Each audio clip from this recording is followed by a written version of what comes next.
On Wike matter again in River State, there's nothing to reconcile because somebody wants to have a third term. Ikenga go change Alleges. I'm sure it's about Wike, who has done his first and second term and wants to go for third term. I'm telling you, third term in proxy, so that he will remain in in Abuja, and then be ordering the governor of River State around as if he is still in power. And that is it. He wants to remain in power even while he is the minister of FCT. Okay. So that is it. So that is why Gochinyere is saying there's nothing to reconcile. Somebody's greed is what is putting River State into that trouble. And that is Wike's greed. And everybody has seen that Wike is a very greedy man, and it's a very, very appalling, very disappointing type. So in the ongoing political turmoil between Nyesom Wike and similarly Fubar, Ikenga Gochinyere has made it clear that the conflict is primarily driven by an attempt to secure a third term in office. This issue has raised significant questions and concerns about governance and political ambition in Rivers State. Wike and his administration had a strong grip on the state, awarding most of the contracts and wielding significant influence over the political landscape. The question then arises, what did Fubar fail to do that led to this crisis?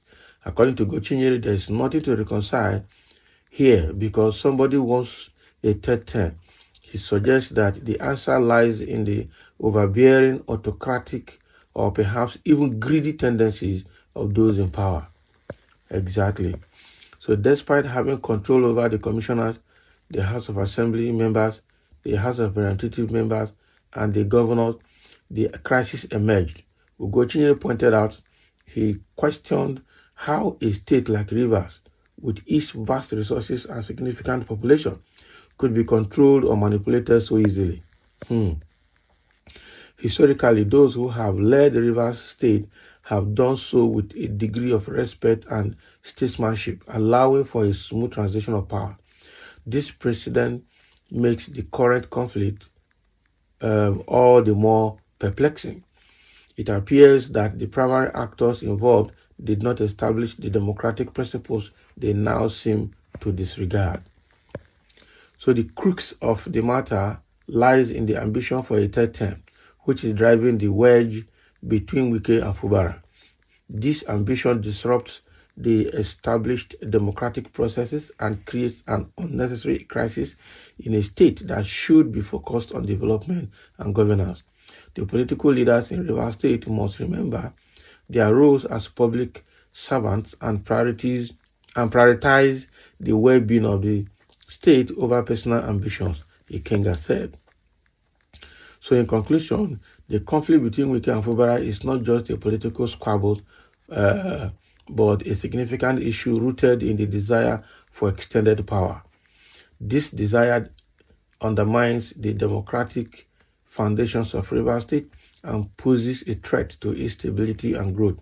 It is imperative that the leaders involved reconcile their differences and work towards a more democratic and transparent governance system.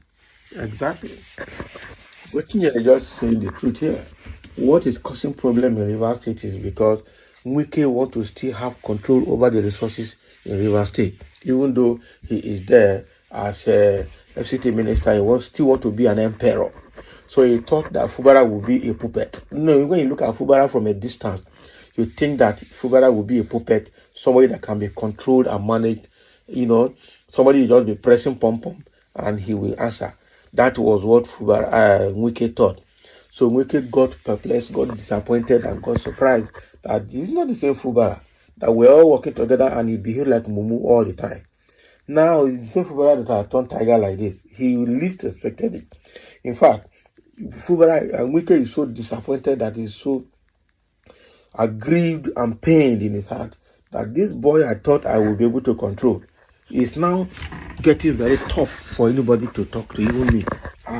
Unacceptable. Because what Wike wanted was to see her full control of the resources of Rivers State. Just like Tinubu has been having full control of Lagos State since 1999, even after he left office as governor. He became a kingmaker. He determines who goes to governor, who does not go for governorship. He determines who goes for House of Rep or Senate. His wife has been in the Senate for almost 3 or 4 tenures, you know. So that's exactly what Wike wanted to be doing.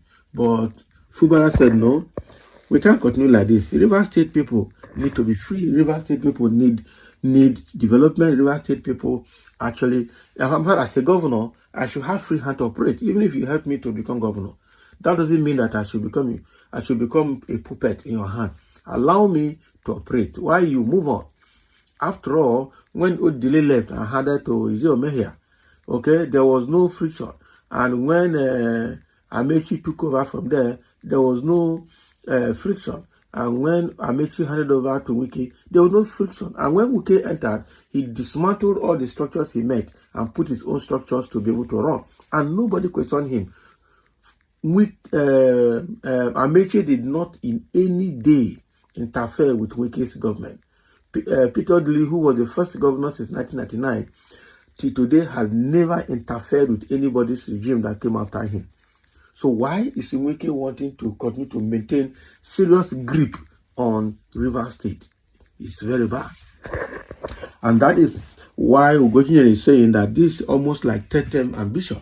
You have gone and you will still want to have full control of the state. It doesn't work. It doesn't work that way.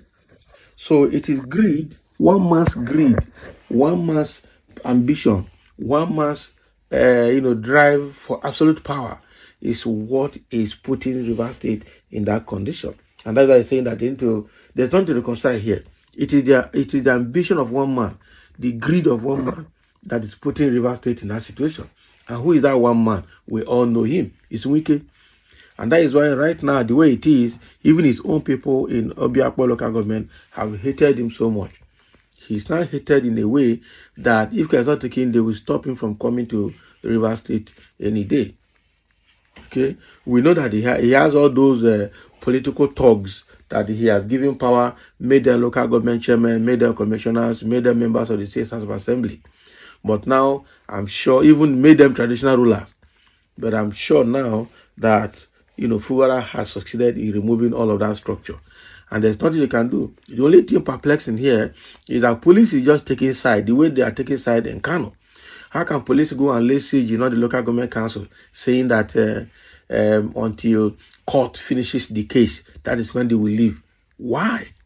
Why will you block all the local government councils? What power do you have? The governor is the chief security officer of the state and should give order to the commissioner of police of the state on what to do. So if IGP want to be running the state from Abuja, why do you have commissioner of police?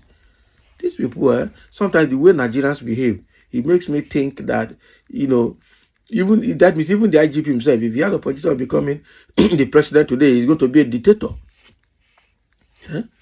Why not allow the governor to work with the commissioner of police and then let them run the state? And this is the reason they don't want state police, so that they will continue to meddle with the affairs of the state from the central, which is very bad. So thank you for listening. Let's have a comment. Ugochinyere has spoken about the issue in River State.